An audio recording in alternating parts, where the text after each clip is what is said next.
Hello students, कैसे हैं आप सब लोग। आज मैं आपको इकोनॉमिक्स के टोटल 40 मोस्ट इंपॉर्टेंट क्वेश्चन बताऊंगा जिससे बोर्ड एग्जामिनेशन 2024 में पूरा का पूरा पेपर फंसेगा। Just 40 question, 20 question from macro, 20 question from Indian economic development. लेकिन इस वीडियो को शुरू करने से पहले मैं कुछ बातें आपसे बोलूंगा, इनको आपने मानना पड़ेगा और क्लास इस हिसाब से अगर आप काम करोगे तो विद इन 1 मंथ आप अपने बोर्ड एग्जामिनेशन में इकोनॉमिक्स के सिलेबस को पूरा का पूरा खत्म कर दोगे। और अगर आपका प्री बोर्ड है हाल फिलहाल में, तो क्लास आप इसको थोड़ा सा प्रायोरिटी पे रखना ताकि 2-4 दिन के अंदर क्लास आप इसे खत्म कर सको। यकीन मानो पूरे के पूरे पेपर में इससे बाहर कुछ नहीं आएगा। ये 40 क्वेश्चन मैं आपको दे रहा हूं। आपने करना क्या है, मैं आपको मैक्रो के दे दूंगा क्लास 20 क्वेश्चंस, 20 क्वेश्चंस आपको दे दूंगा क्लास इंडियन के। अब आपको सबसे पहले क्या करना है, एक सेपरेट नोटबुक, जैसा कि मैंने अकाउंट्स में बोला था ना आपको, वैसे ही क्लास एक सेपरेट नोटबुक जो है वो बना लो। अब उसके अंदर जो मैं आपको एक एक करके क्वेश्चन दूंगा अभी, ठीक है, उन सारे के सारे क्वेश्चन मैं टेलीग्राम पे भी डाल दूंगा, वहां से भी ले लेना आप। अगर आप चाहो तो स्क्रीनशॉट भी ले सकते हो या लिख भी सकते हो, लिखोगे तो ज्यादा अच्छा रहेगा, ठीक है। इस नोटबुक में एक एक करके सारे के सारे क्वेश्चंस के आंसर्स को लिखना स्टार्ट करना।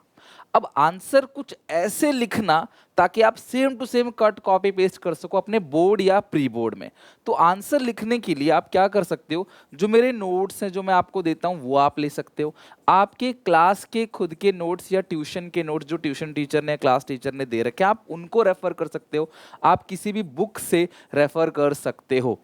आप गूगल से भी क्लास इनके आंसर्स को ढूंढ सकते हो। जैसे भी करो, अपना एक स्टैंडर्ड आंसर बनाओ, जैसे कि एक ओपन बुक एग्जामिनेशन हो रहा हो। ऐसा मान के चलो कि आपको बोर्ड एग्जामिनेशन में 40 क्वेश्चन दे दिए हैं और बोला अपने घर से करो, और अपने घर से आप इनके आंसर्स को बुक खोल खोल के देख के लिख रहे हो स्टैंडर्ड लेंथ में। सारे आंसर क्लास 3 से 4 नंबर या 6 नंबर में, एक एक नंबर के क्लास नहीं है क्वेश्चन, 3 4 6 इसमें है, ठीक है।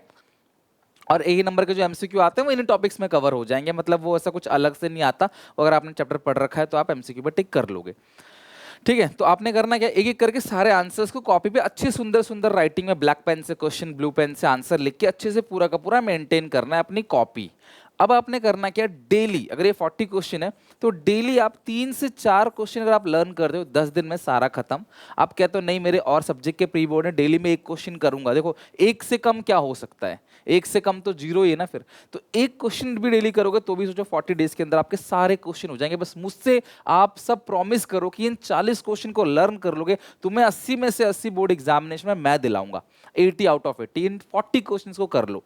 क्वेश्चन थोड़े से घुमा के आते हैं, कुछ इमेज बेस्ड क्वेश्चन है, कुछ डाटा बेस्ड क्वेश्चन है, और कुछ क्वेश्चन क्लास आपको एमसीक्यू के फॉर्मेट मिलेंगे 20 क्वेश्चंस। मैं जब ये आप खत्म कर लोगे ना क्लास, तब मैं आपको वो कराऊंगा, इतना सिंपल लगेगा, फिर तुम्हें कुछ नहीं करना, बस क्लास को देखना है, इसी से सारा कुछ हो जाएगा। सो मुझे एक एक बच्चे से डेडिकेशन, कमिटमेंट चाहिए क्लास कमेंट सेक्शन में कि इन 40 क्वेश्चन को, मैक्सिमम 40 डेज है, मिनिमम क्लास आपकी मर्जी, क्लास अगर 10 दिन में 10 क्वेश्चन एक दिन में करोगे तो 4 दिन में आपका पूरा खत्म हो जाएगा, बट मैक्सिमम 40 डेज एंड ये पूरा का पूरा खत्म। तो आओ एक एक करे क्लास क्वेश्चन देखते हैं। सबसे पहले अगर मैं मैक्रो इकोनॉमिक्स की बात करूं, नेशनल इनकम का 2 सेक्टर इकोनॉमी विद डायग्राम, और हाँ डायग्राम के लिए क्वेश्चन बोलेगा नहीं आपको, आप अपने आप जितने ज्यादा डायग्रामेटिकली आप आंसर्स को ग्राफ बना के प्रेजेंट कर सकते हो, दैट इज मच बेटर, ठीक है। जितना आप इजीली चीजों को समझा दोगे ना टीचर को, इनोवेटिव तरीके से, क्रिएटिविटी के तरीके से, उतना टीचर खुश होगा, चेकिंग करने में उसको आसानी मिलेगी और वो आप खुशी खुशी नंबर देगा।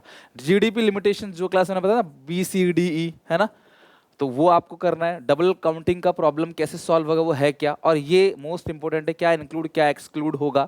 इसके अलावा क्लास मनी सप्लाई क्या, और इनमें अगर आपको तुम्हें लगे ना कि सर किसी क्वेश्चन में प्रॉब्लम है, तो एक काम मत बोलना बस कि सर इनके आंसर सारे लिख के दे दो, फिर तो दिक्कत हो जाएगी। सारे आंसर देखो, मैं अगर आपको लिख के दे दूंगा ना, तो आपने आंसर्स को ढूंढने में, लिखने में मेहनत नहीं करी। अगर मैं आपको एक पैराग्राफ दे दूं, ठीक है, और बोलूं अच्छा मैं आपको बोलता हूँ कि निबंध लिखो, मैं किसी चीज के ऊपर एक ऐसे कॉपी करके तुम्हें दे दूं, बोलो ये लिखो, तो तुम पूरा उतार दोगे, लेकिन तुम्हारा फोकस सिर्फ उतारने में रहेगा, तुम्हारे दिमाग में कुछ जाएगा भी नहीं।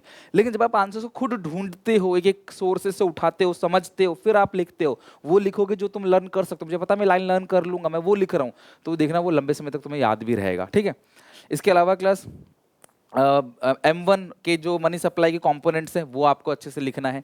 इसके अलावा क्लास सेंट्रल बैंक के functions, bankers bank, government bank, supervisory bank, bank of issue, ये है क्लास सारे के सारे फंक्शंस ऑफ सेंट्रल बैंक, ये आपको याद करने हैं। मनी क्रिएशन मोस्ट इंपॉर्टेंट है क्लास, एक न्यूमेरिकल एग्जाम्पल लेकर आपको बताना है कमर्शियल बैंक कैसे क्रेडिट को क्रिएट करता है। इसके अलावा क्लास रिलेशनशिप एमपीसी एमपीएस के का जो रिलेशनशिप है वो derivation of saving curve from consumption curve, investment multiplier का वर्किंग मोस्ट इंपॉर्टेंट है क्लास, ठीक है, इन्वेस्टमेंट मल्टीप्लायर का वर्किंग विद न्यूमेरिकल एग्जांपल, और ऐसा ही अप्रोच से इक्विलिब्रियम में कैसे आएगा वो भी इंपॉर्टेंट है। इसके अलावा इन्फ्लेशन गैप डिफ्लेशन गैप को कैसे कंट्रोल किया जाएगा, मॉनेटरी और फिस्कल पॉलिसी। हालांकि इतना बड़ा क्वेश्चन पेपर में नहीं आएगा, बट मैंने पूरा क्वेश्चन दे दिया, आप 2 पेज में इसको लिखोगे एक एक करके, सारे कंपोनेंट मॉनेटरी, सारे कंपोनेंट फिस्कल, पता नहीं कौन सा पूछ ले, इसलिए मैंने पूरा ही दे दिया। ऑब्जेक्टिव ऑफ बजट, मतलब इतना कह सकता हूं कि यार एटलीस्ट मैक्रो में तो इससे एक अक्षर बाहर नहीं आएगा। जब मैं इतने दावे से कोई चीज़ कह रहा हूँ अपने 11 साल के एक्सपीरियंस से, तो कुछ सोच के ही कह रहा हूँ, तो आप इनको प्लीज़ लर्न कर लेना, अदरवाइज इस वीडियो का कोई मतलब नहीं बनता, ठीक है। और एक्सचेंज रेट कैसे डिटरमाइन होगा फ्लेक्सिबल एक्सचेंज रेट में, डेप्रिसिएशन ऑफ डोमेस्टिक करेंसी का इंपैक्ट क्या होगा एक्सपोर्ट इंपोर्ट पे, सोर्सेज क्या है demand supply of foreign exchange के। इसके अलावा मैनेज फ्लोटिंग एक्सचेंज रेट किसको कहते हैं, जो मेरिट डीमेरिट फ्लेक्स फिक्स और फ्लेक्सिबल के component of current account, capital account in BOP, ये है सारे के सारी चीज़ जो इंपॉर्टेंट है। इसके अलावा एक क्वेश्चन जो क्लास इतना बड़ा क्वेश्चन ऑब्वियसली एग्जामिनेशन में नहीं आएगा, बट मैंने इसमें सारे डिफरेंसेस, जितने भी डिफरेंसेस हैं वो सारे के सारे रख लिए हैं, जो तुम्हें क्लास एक एक करके कॉपी में अच्छे से नोट डाउन करने हैं। आई नो कुछ बच्चों को लगेगा सर 40 नहीं क्वेश्चन तो 50 हो गए, कोई प्रॉब्लम नहीं है, 50 क्वेश्चन भी हैं तो मैं कह रहा हूँ 60 भी क्वेश्चन है तो भी कोई दिक्कत नहीं है, आपको करने तो सारे ही ना। अब मैं अगर आप 80 में से 80 की प्रिपरेशन कर रहे हो तो करना भी सब कुछ पड़ेगा। आई नो ये एक क्वेश्चन नहीं है, कई सारे क्वेश्चन है, लेकिन है छोटे छोटे क्वेश्चन, 4 4 5 5 लाइन के क्वेश्चंस, इनको अपनी कॉपी में लिख के रखो, बट इससे बाहर कुछ नहीं आएगा। अगर मैं कह रहा हूँ इससे बाहर कुछ नहीं आएगा तो फिर मुझे आपको देना भी वो हर चीज़ है जहाँ से संभावना है पेपर आने की, समझ रहे हो। तो ये हो गए 20 क्वेश्चंस मैक्रो के, जिनको आपने अच्छे से करके चलना है, और इसको क्लास आप नोट करोगे लिख के तो ज़्यादा बेहतर है, नहीं तो क्लास इसका पीडीएफ मैं आपको टेलीग्राम चैनल पे दे दूंगा, लिंक डिस्क्रिप्शन बॉक्स में, वहाँ से आप जाके चेक कर लेना, ठीक है। इवन हमारा व्हाट्सएप चैनल ज्वाइन कर लो, वहाँ पे भी मैं आपको ये प्रोवाइड करा दूंगा। नेक्स्ट है क्लास हाँ एक न्यूमेरिकल, देखो नेशनल इनकम, एडीएस, बीओपी और बजट, इन चारों में से क्लास कोई भी 2 न्यूमेरिकल आ सकते हैं, बट करने आपको चारों ही हैं। मतलब ये वो चैप्टर है जहाँ से न्यूमेरिकल्स पूछे जा सकते हैं सबसे ज़्यादा, और जो मस्ट है वो ये 2, इनसे तो पक्का आएगा, बाकी इनसे क्लास आ भी सकता है नहीं, बट इन दोनों से तो पक्का एक एक न्यूमेरिकल जरूर पूछा जाएगा, ठीक है। अब बात करते हैं इंडियन इकोनॉमिक डेवलपमेंट के मोस्ट इंपोर्टेंट 20 क्वेश्चन, बस 20 क्वेश्चन सोचो, मतलब आपके चैप्टर ही 8 है, लगभग हर चैप्टर से 2 2 3 3 क्वेश्चन अगर मैं दूं आपको तो भी तुम्हारे 20 क्वेश्चन बन जाते हैं। तो एटलीस्ट आप इनको सेव कर लो, 1 महीने का टाइम ले लो, 40 डेज का टाइम ले लो, इनको सेव कर लो कि सर इन 40 क्वेश्चन में से कोई आ जाएगा। मुझे एक बार कमेंट में सारे बच्चे लिख के दिखाओ, देखो लिखोगे तो तुम करोगे भी, सर इन 40 क्वेश्चन में से कोई भी क्वेश्चन आ जाएगा बोर्ड में तो हम छोड़ेंगे नहीं, ऐसा अच्छे से करके आएंगे। ये लिखो, क्वेश्चन यही होगा, सेम पैटर्न में नहीं घुमा के पूछेगा, बट वो क्वेश्चन होगा यही, और वो जो घुमा के पूछेगा इमेज बेस्ड क्वेश्चन, उसकी प्रैक्टिस, आंसर राइटिंग प्रैक्टिस मैं तुम्हें कराऊंगा, धीरे धीरे सब कुछ कराऊंगा। इवन 1 शॉट भी आ रहा है, आज भी शाम को 5 बजे आपने चैप्टर 3 का 1 शॉट देखा होगा। तो मैं अपनी तरफ से पूरी जी जान लगा रहा हूँ बस आपका रिजल्ट बनाने के लिए, आपको बस सपोर्ट करना है थोड़ा, और कुछ नहीं। स्टैग्नेशन इन एग्रीकल्चर, उसका रीजन कुल मिलाकर लैंड सेटलमेंट सिस्टम आपको एक्सप्लेन करना है, अलग अलग इंडिकेटर बताना है डेमोग्राफिक प्रोफाइल के जो आपने पढ़ रखे हैं, रोल ऑफ एसएसआई आपको बताना है, long term goal of 5 year plan मैंने जैम्स बताया था शॉर्ट में, उसके फुल फॉर्म लिख के बताना कमेंट में, इंडस्ट्रियल सेक्टर रिफॉर्म्स जो है वो आपको बताना है, इकोनॉमिक पॉलिसी में इंपैक्ट क्या हुआ उसका, क्यों रिफॉर्म्स को लेके आया गया, ह्यूमन कैपिटल फॉर्मेशन के सोर्सेज क्या क्या हैं, और ये डिफरेंस इंस्टीट्यूशनल और non institutional sources, carrying capacity, absorptive capacity, bilateral multilateral trade, tariff और non tariff barrier, that's it. इतने डिफरेंसेस है पूरे के पूरे सिलेबस में, 4-5 डिफरेंसेस, इनको पहले इनके आंसर्स को मेंटेन करो, फिर डेली 2 2 3 3 4 4 क्वेश्चन जो है वो लर्न करना स्टार्ट करो, 1 1 घंटा देके, 1 महीने में फेंक दोगे क्लासेस को आराम से करके।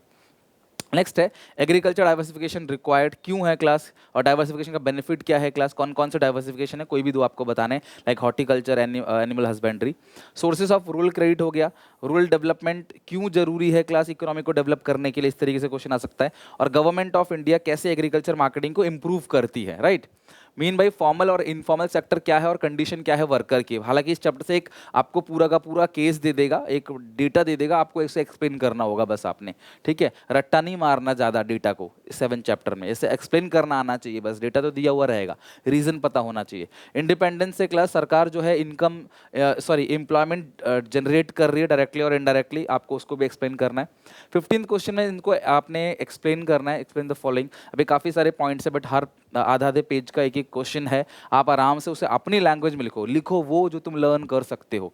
ध्यान रखना, ऐसे कॉपी पेस्ट मत कर देना बुक से, वो लिखना जो तुम लर्न कर सकते हो अपनी भाषा में, सिंपल भाषा में। ठीक है, किसी फ्रेंड्स की मदद ले सकते हो, अपने क्लास टीचर की, ट्यूशन टीचर की, लेकिन हाँ ये 40 क्वेश्चन कर लो, समझ लो, अब बन जाएगी बात। Green revolution, contribution of Britishers, pollution control board के function, WTO, NABARD, outsourcing, self help group, horticulture, organic farming, sustainable development और उसके एम। इसके अलावा 16 क्वेश्चन में क्लास इनके आंसर्स ब्रीफली देने हैं आपको। 17 क्वेश्चन में सिमिलर डेवलपमेंट स्ट्रेटजीज आपको बताना है, इंडिया, चाइना, पाकिस्तान का। जीएलएफ कैंपेन और कल्चरल एलिवेशन मोस्ट इंपॉर्टेंट है क्लास, डबल स्टार लगा लो, है ना। इसके अलावा class 3 major components of human development index, जो 3 इंडिकेटर आपको बताने हैं। रीजन बताना है क्लास, स्लो ग्रोथ और री emergence poverty in Pakistan economy. कोई क्वेश्चन ना आए तो मुझे क्लास कमेंट सेक्शन में पूछ लेना, और आप चाहते हो कि ऐसी बीएसटी के भी मैं तुम्हें इंपॉर्टेंट क्वेश्चन दे दूं, सिर्फ इतना ही नहीं, और आप करोगे उसको, बोलोगे हाँ सर हम करेंगे भी, आप क्वेश्चन दे दो, तो कॉमेंट में एक बच्चा लिखेगा जरूर। अब देखो यहाँ पे 2 वे कम्युनिकेशन होना बहुत जरूरी है। आप मुझे बताओ, मैं आपके लिए काम करूंगा, जैसे मैंने इको अकाउंट्स में किया। ये हो गए क्लास 20 क्वेश्चंस।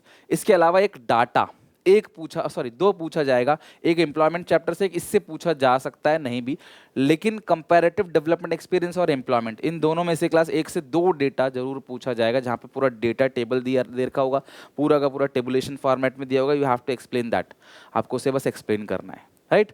तो ये है पूरा का पूरा। आई होप आप बात मानोगे और इसको अच्छे से पूरा का पूरा सारे के सारे 40 क्वेश्चंस को लिखोगे, और लिख के हो सके तो इंस्टाग्राम पे टैग करना मुझे कि देखो सर मैंने लिख लिया है, और उसके बाद इसे लर्न करना स्टार्ट कर दो। डेली का टारगेट बना लो पूरा का पूरा, ये 40 क्वेश्चन कैसे लर्न करने, यकीन मानना बहुत ज़्यादा फायदा होगा, बिकॉज क्लास पूरी रात लगा के क्लास इन क्वेश्चंस को बनाए हैं, चेंजेस किया है क्लास, एक एक करके क्वेश्चंस कहाँ पे क्या आ सकता है, इस साल क्या आ सकता है, लास्ट ईयर क्या आया था, तो इस हिसाब से क्वेश्चन बहुत इंपॉर्टेंट है, तो आप जरूर क्लास इन क्वेश्चंस को बनाना, ठीक है। बाकी मिलते हैं नेक्स्ट वीडियो में, till then take care, bye bye.